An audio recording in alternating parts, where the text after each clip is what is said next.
Imagémo. Imagémo. Imagémo. Imagémo. Imagémo. Imagémo. Imagémo. Imagémo.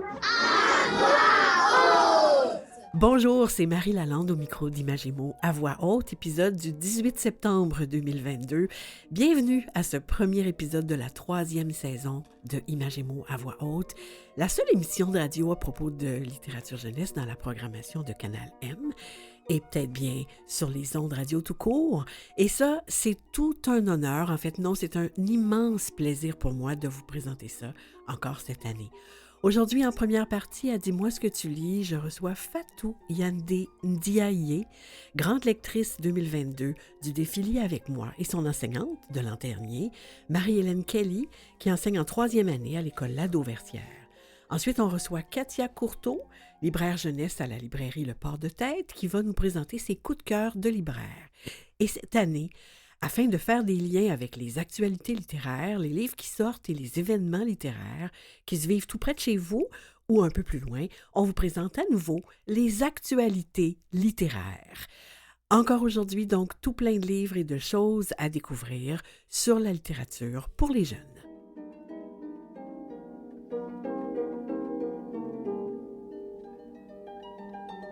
Bonjour, je m'appelle Aïcha et j'ai 8 ans.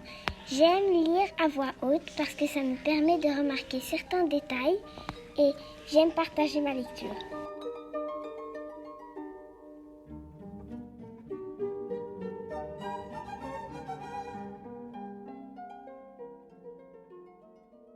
Dis-moi ce que tu lis.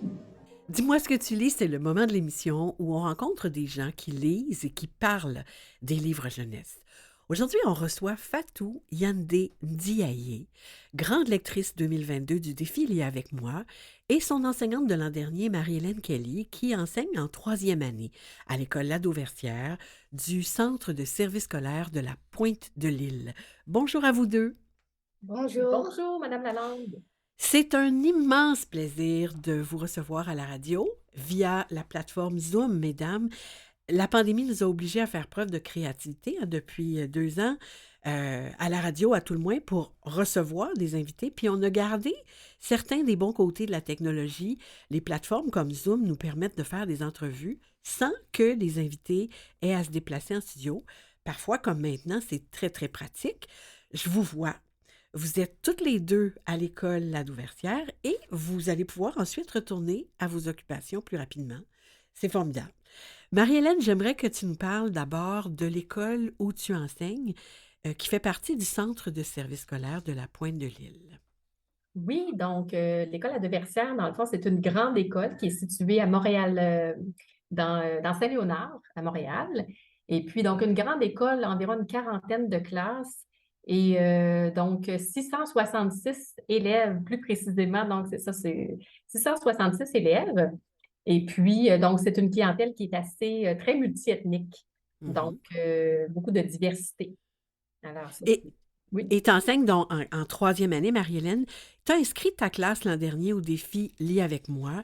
Est-ce que tu peux nous dire ce que c'est ce défi et nous dire aussi pourquoi tu as inscrit ta classe?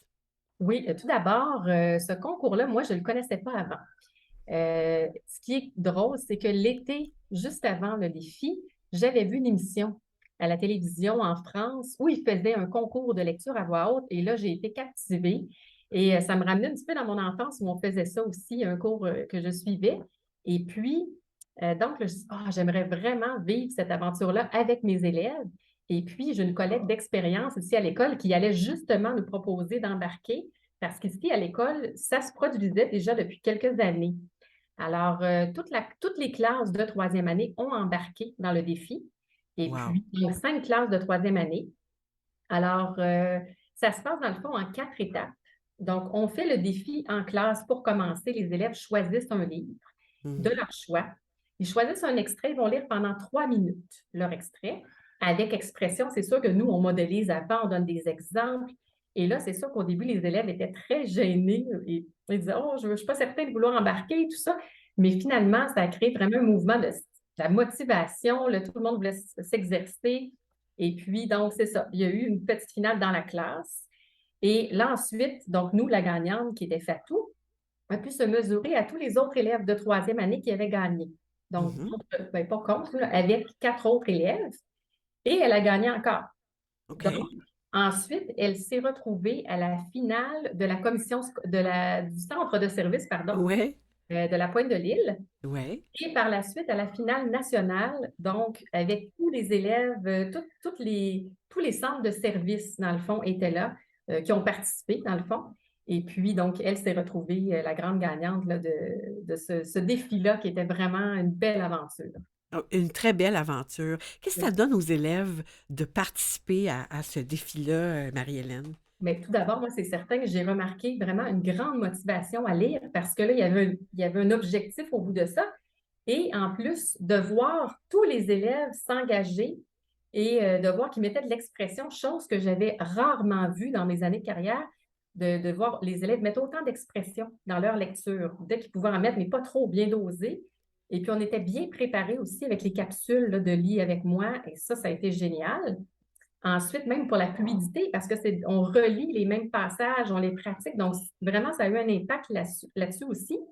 Et c'est ça sur la compétence aussi, vraiment de lire avec expression, là. Lecture Oui, hein? expressive, oui.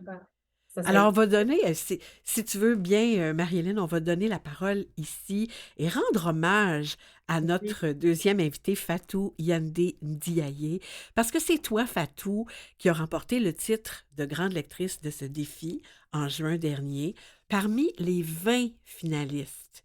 Et toutes mes félicitations, Fatou. Merci. Ah, Fatou, tu as commencé par gagner donc dans ta classe. Ensuite, tu as été nommée grande lectrice de ton école parmi les gagnants des autres classes, puis tu as remporté le titre parmi les gagnants des autres écoles du centre de service scolaire. C'est pas rien, hein? Et finalement, tu t'es rendue en grande finale. J'aimerais ça que tu me dises, Fatou, comment ça s'est passé cette finale nationale? C'était à quel endroit? Bah, c'était à l'école. À l'école, ici, on le faisait en virtuel. Ah, Si je l'avais fait dans l'autre bureau à côté, là, le bureau à côté de la secrétaire, ouais. on avait branché toutes les affaires. Au début, on avait préparé aussi comme les ordis, les affaires avant, quelques jours avant. Et après, quand c'était le jour, de la finale, on est venu, on a replacé les affaires. Et après, quand ça a commencé, ben, ça se faisait en deux parties. Oui, c'est ça. C'était en virtuel, hein, parce que on était encore en contexte de pandémie. Et toi, Fatou, qu'est-ce que tu as lu comme extrait à cette finale? À cette finale, j'avais lu Toto la Brute de Dominique Demers. Oui, c'est Philippe Béat qui a Ouais, fait les illustrations, puis c'est publié pour les auditeurs qui voudraient retrouver le livre. C'est publié chez Québec Amérique Jeunesse. Ouais, Ouais. et plus précisément, c'était le chapitre 6, la Oh, grande bataille. donc, c'était un chapitre très précis. Pourquoi Ouais. tu avais choisi cet extrait-là en particulier, toi, Fatou? Bah parce que aussi à l'école, on avait fait un autre concours, mais ça, c'était comme à part. C'était seulement dans notre classe, on voulait le faire comme pour nous. Tout le monde avait Toto la Brute. Maintenant, notre prof, elle a séparé comme les chapitres par personne. Et chaque personne, il y avait plusieurs personnes qui lisaient un chapitre. Maintenant, mais il y avait plus. Après, notre prof, elle choisissait comme un gagnant dans chaque chapitre. Après, on Mhm. le faisait nous tous. Et après, bah, elle disait qui avait gagné comme ça. Et c'était un chapitre que tu avais aimé, toi? Ce Ouais, chapitre-là? D'accord. Alors justement, on a un extrait audio de ta lecture en finale, Fatou. Euh, Est-ce que tu peux nous expliquer qu'est-ce qu'on va entendre dans ce que tu as lu? Qu'est-ce qui se passe dans l'histoire au moment où tu lis? bah, quand je lisais, au tout début, il y avait Alexis qui avait un billet dans sa poche. Maintenant, il devait aller à 14h55 au bureau de Monsieur Torture. C'est le Mais directeur. ouais, chez Ouais. le directeur. Mais tout le monde croyait qu'il allait se faire punir. Et c'est le contraire qui se passe, C'est hein? le contraire qui se passe. Et quelques Ouais. minutes après, il sort un autre billet de sa poche. Après, il dit le message à l'intercom. Et après, il y a Toto, il n'est pas venu. Il dit Ça, qu'il... c'est Toto, c'est l'autre personnage, c'est Ouais, Alberto. ouais, C'est c'est ça. Alberto. Alors, si tu veux, Fatou, on va écouter cet extrait. Merci. Merci. Commençons. La grande bataille. J'ai attendu 14h53. Ça faisait partie du plan. J'avais dans ma poche un billet de Monsieur Torture. À 14h55, Alexis Dumoulin Marchand va se présenter à mon bureau. Claude Toutain, directeur. Macaroni m'a laissé partir. Tout le monde pensait que j'allais me faire punir. Mademoiselle Agathe, la secrétaire de Monsieur Torture, était au courant du plan. Elle m'a fait entrer dans le bureau du directeur.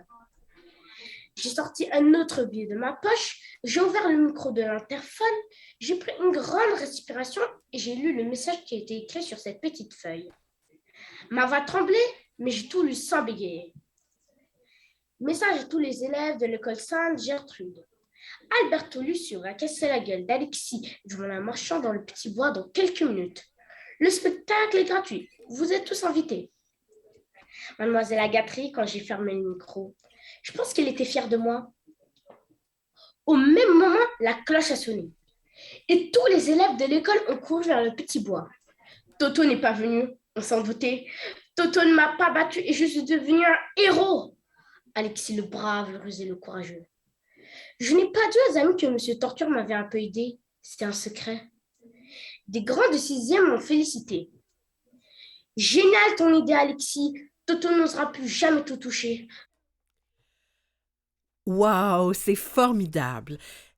Fatou, quelle aisance tu avais. Tu as lu le texte avec facilité, tu as joué avec les intonations, les voix des personnages, le ton était juste, la prononciation claire, vraiment, bravo.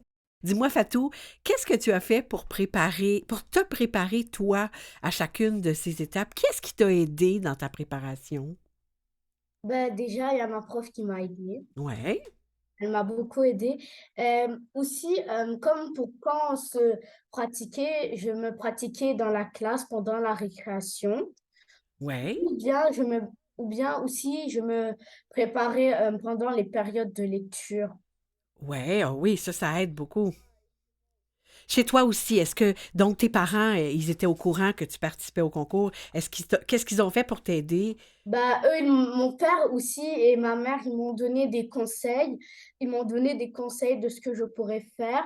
Et aussi, chez moi, comme quand je me pratiquais, mon père, il m'a prêté comme un de ses micros, micros. Après, il mettait son téléphone, il allumait, comme on enregistrait, après on regardait. Ah, c'est super. Fait que tu pouvais voir ce que tu pouvais voir et entendre ce que tu pouvais améliorer.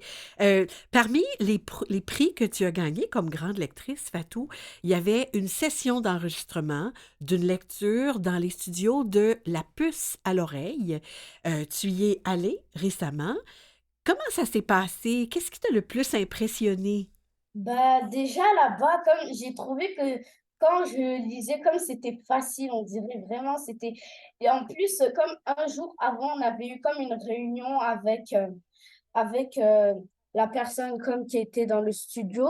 On a fait, on a parlé. Après, je lui ai même lu comme l'extrait, il a regardé et tout. Après, le jour d'après, on est parti là-bas. Quand on y est allé, on a, au début, on faisait plusieurs bouts. Après, on faisait comme des bouts, on les coupait. Après, comme je crois qu'après, ils vont tous les coller ensemble pour le faire. Ouais, c'est ça. Alors, ce que tu as lu, c'est le même extrait de Toto la Brute, c'est ça? Ouais. Ah, c'est super. Et si tu avais un conseil à donner aux enfants qui vont participer à ce défi Lis avec moi en 2023, qu'est-ce que tu leur dirais pour bien se préparer? Déjà, je leur dis que vraiment, ça va être facile parce que moi, j'ai vécu l'expérience. J'ai vu que c'était vraiment facile, c'était amusant. Déjà, si ils aiment lire, de mon avis, c'est sûr que ça va bien aller. Ah, c'est bon, c'est un bon conseil. Cette année, Fatou, tu es en classe de quatrième année. Qu'est-ce que tu lis présentement? Je lis peut-être, je lis des romans comme Flic et Agatha, nous on a dans notre classe. Ouais, de Pierrette Dubé, je le lis. Et il y a aussi, je lis aussi comme les albums, quelques albums, mais je lis plus les romans. Des romans, d'accord. Ah oui, la dernière fois, quand on s'est parlé, tu me disais que ton enseignante vous avez proposé un blouson dans la peau de Marie-Francine Hébert de La Courte Échelle, parce que vous allez faire un cercle de lecture en parlant de ce livre-là. C'est formidable. Alors, je voudrais vous remercier toutes les deux.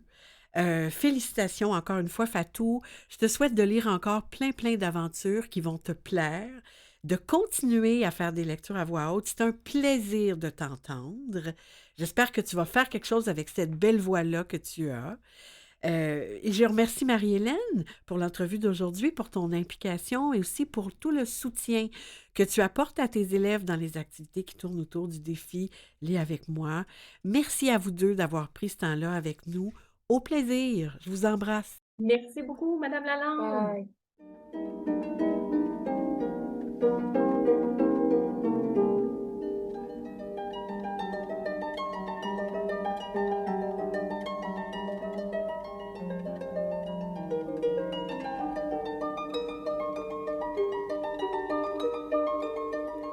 La chronique coup de cœur des libraires.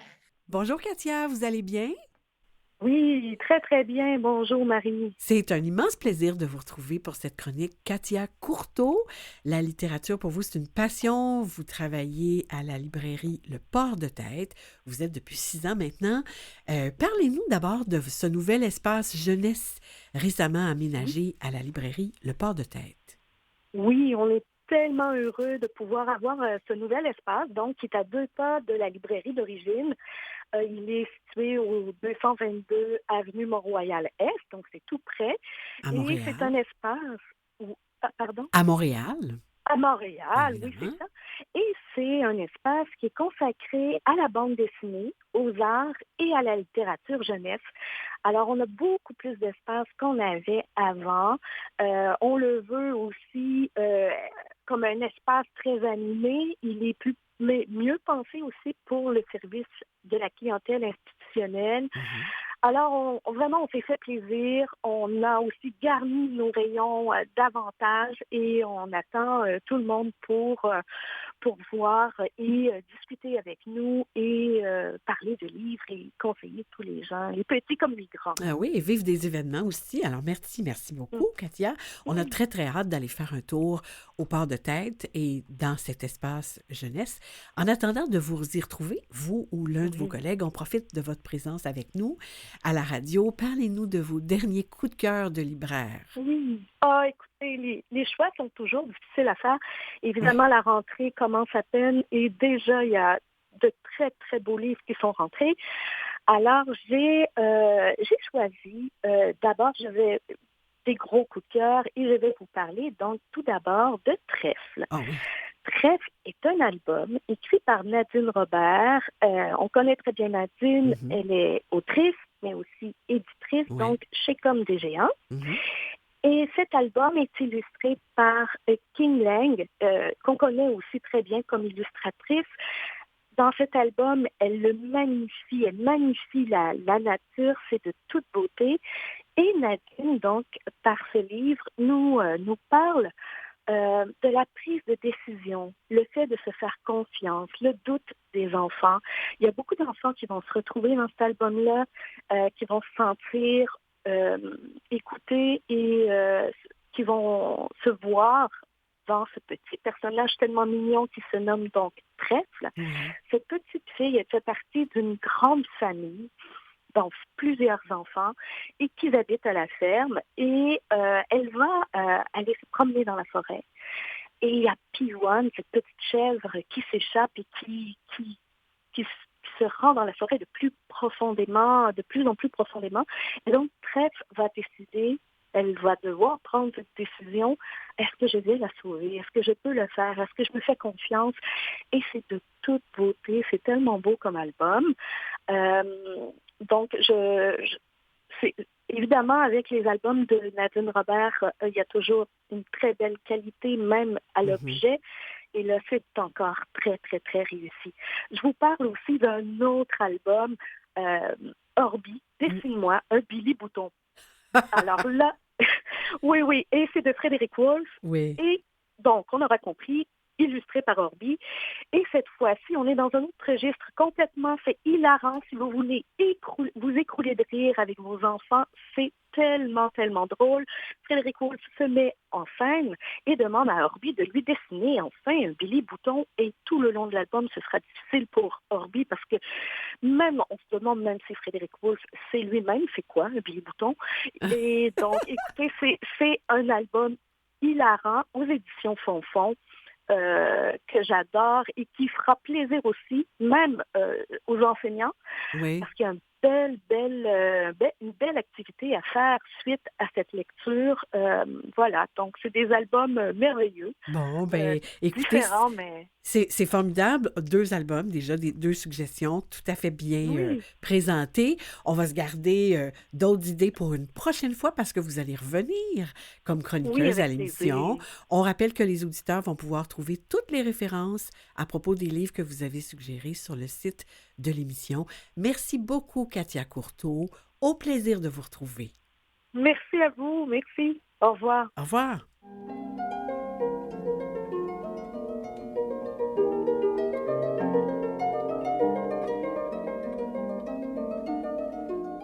Je m'appelle Elliot et j'ai 9 ans. J'aime lire à voix haute parce que j'aime comprendre ce que je dis.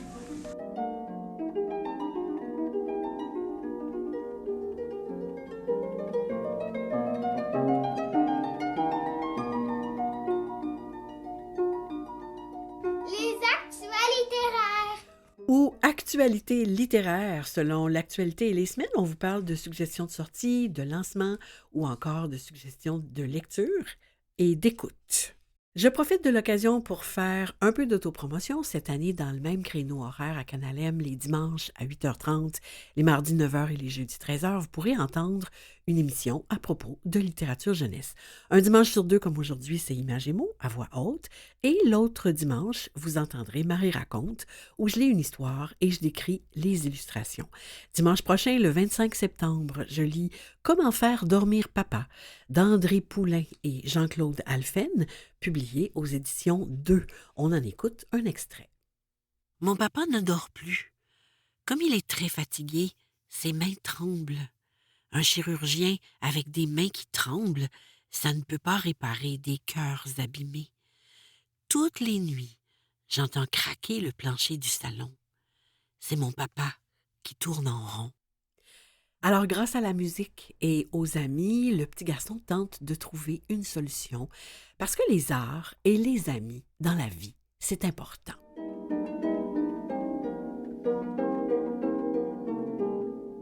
Bonjour, je m'appelle Gabrielle et j'ai 8 ans. J'aime lire à voix haute parce que je fais connaître le livre aux personnes qui m'écoutent.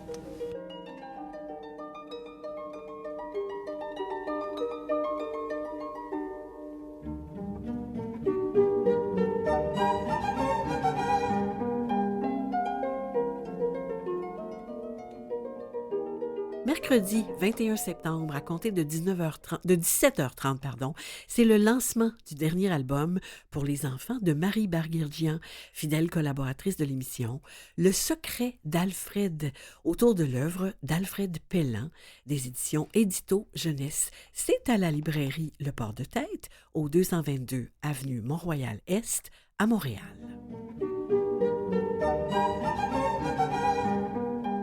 Je m'appelle Clara, j'ai 11 ans et j'aime lire parce que ça permet à mon esprit de voyager dans un monde où rien n'a des règles.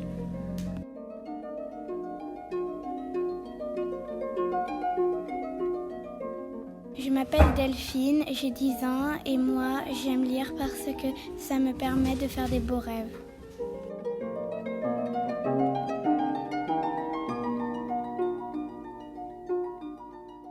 Le 24 septembre prochain se tiendra la 14e édition du Salon du livre jeunesse de Saint-Ours, sous la présidence d'honneur de Jean-Paul Hyde, l'auteur et BDiste qui a écrit le formidable roman graphique Le Petit Astronaute. Les 60 jeunes plumes qui ont participé au concours, alors je vous épelle concours parce que c'est vraiment très, très, très sympathique, concours CONC, trait d'union, OUR, URS comme ours du regroupement littéraire jeunesse de Saint-Ours y présenteront leurs livres. Donc, il y aura des animations, des ateliers d'écriture et de BD et des conférences qui attendront les jeunes visiteurs amoureux d'écriture et de lecture. C'est à l'école Saint-Pierre de Saint-Ours en Montérégie. Je m'appelle Élie, j'ai 11 ans et j'aime lire parce que ça peut laisser cours à mon imagination. Je m'appelle Émilie, j'ai 11 ans et j'aime lire car ça me laisse voyager dans des mondes différents.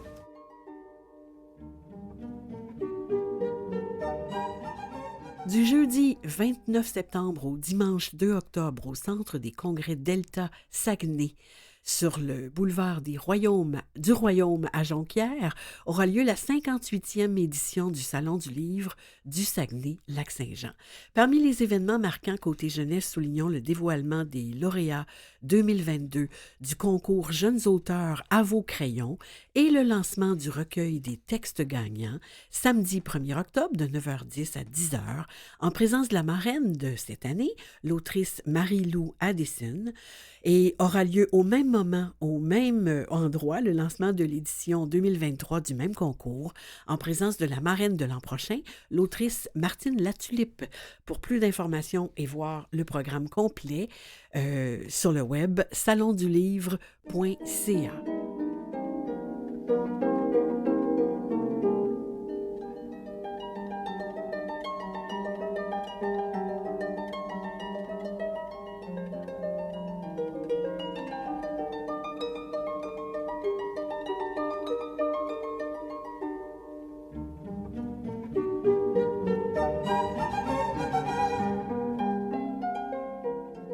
Eh bien voilà, c'est déjà tout. Je remercie les invités et les collaborateurs d'aujourd'hui.